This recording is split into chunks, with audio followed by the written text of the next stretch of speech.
If it is finished, what are we doing? If it is finished, what are we doing? It's Good Friday.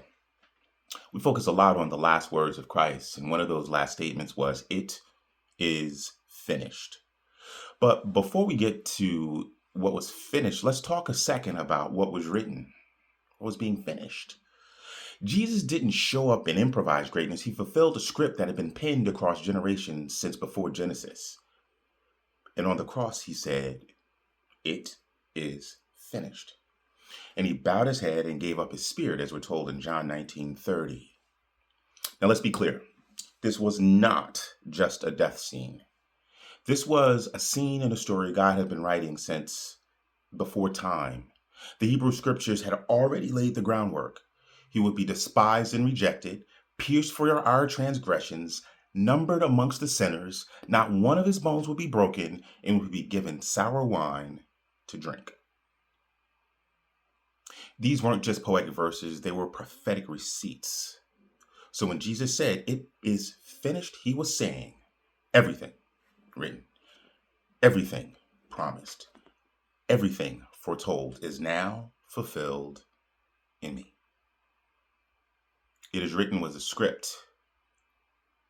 It is finished is the seal. From the wilderness where Jesus said, "It is written," to the cross where he declared, "It is finished," God shows us something powerful. The word doesn't return void. It runs full circle. The word doesn't return void. It runs full circle.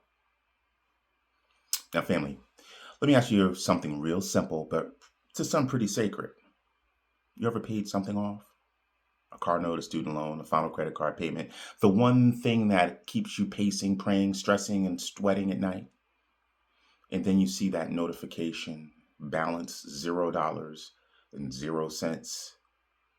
Done, handled, paid in full. That moment feels like freedom, like fresh air for your soul. Now imagine getting that same message from heaven, paid in full. John 19:30 says, I repeat, when Jesus had received sour wine, he said, "It is finished," then bowed his head and gave up his spirit. So, for the next 3 or 4 minutes, I want to ask and briefly explore, what does this mean to us? If it is finished, what are you doing? You need to be asking yourself, what am I doing? So, when I say it is finished, you respond, so what am I doing? Now, look, Jesus said, "It is finished." He wasn't out of gas. He wasn't whispering defeat. He wasn't mumbling pain, but he was declaring victory. In the Greek, the word he said translates to tetelestai, tetelestai. One word that shook all of time. It's legal, like a gavel slamming case dismissed. It's financial, like a red stamp saying paid in full. It's prophetic, like a final chord. Every promise kept, every chain broken.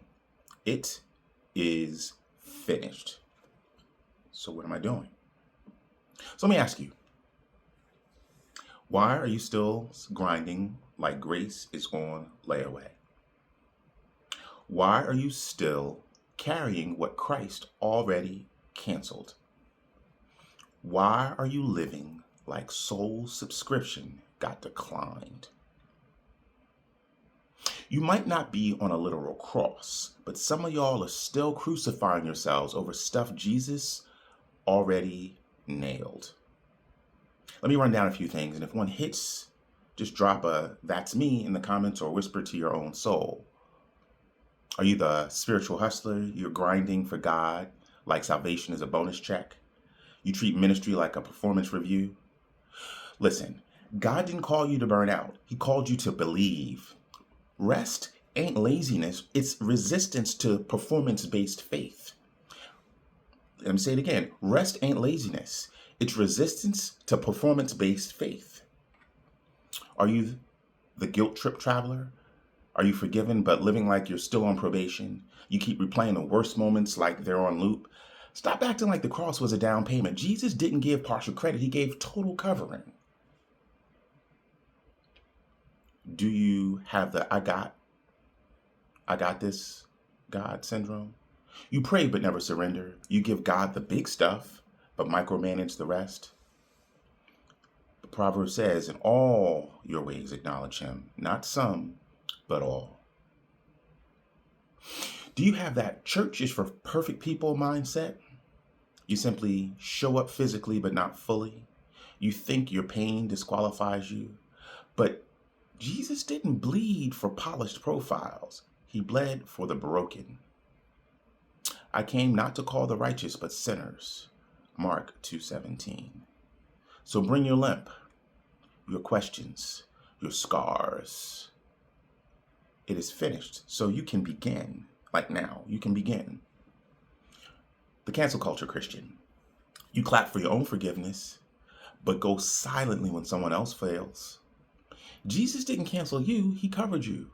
You can't hold a grudge in one hand and a grudge in the other. Are you the shame-based discipleship model follower? You teach people to behave but not belong. You disciple with fear instead of freedom. But shame didn't save you, so it can't grow you. Let me say that again. Shame didn't save you, so it can't grow you. It's God's kindness that leads to repentance. Do you have that scarcity mindset? You're treating ministry like American Idol, like if someone else shines, then there's less light for you. But Jesus already won. There's no competition when the victory's secured.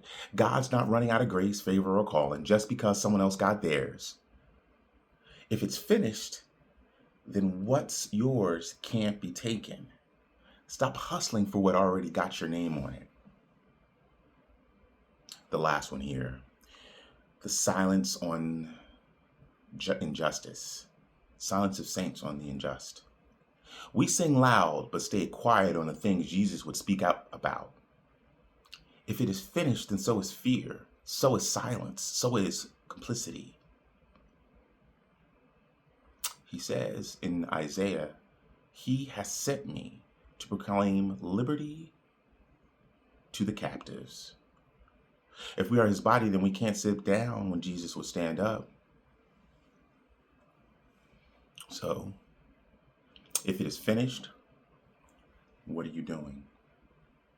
If Jesus said this and we really believe it, we'd stop crawling into God's presence like renters behind on rent and start walking like heirs into the estate, key in hand, name on the deed like we own it.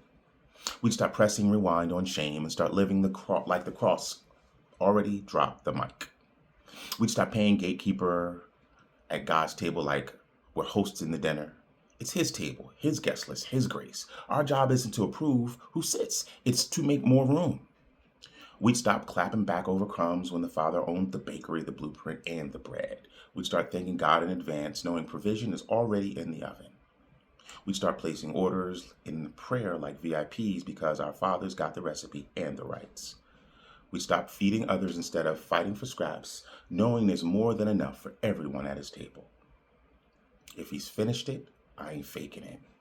If he sealed it, I'm gonna feel it. If he cleared it, I'm walking like I'm debt-free and blood bought. If he paid it, I'm not playing like I still owe. If he crushed it, I'm not carrying what the cross already canceled. And if that's true, then family, I'm not begging what's already mine. I'm not proving what he already proclaimed. I'm not holding shame when he handed me salvation. I'm not shrinking back when he said go boldly, because Jesus didn't whisper, he declared, it is finished. So we don't fake it with faith fit.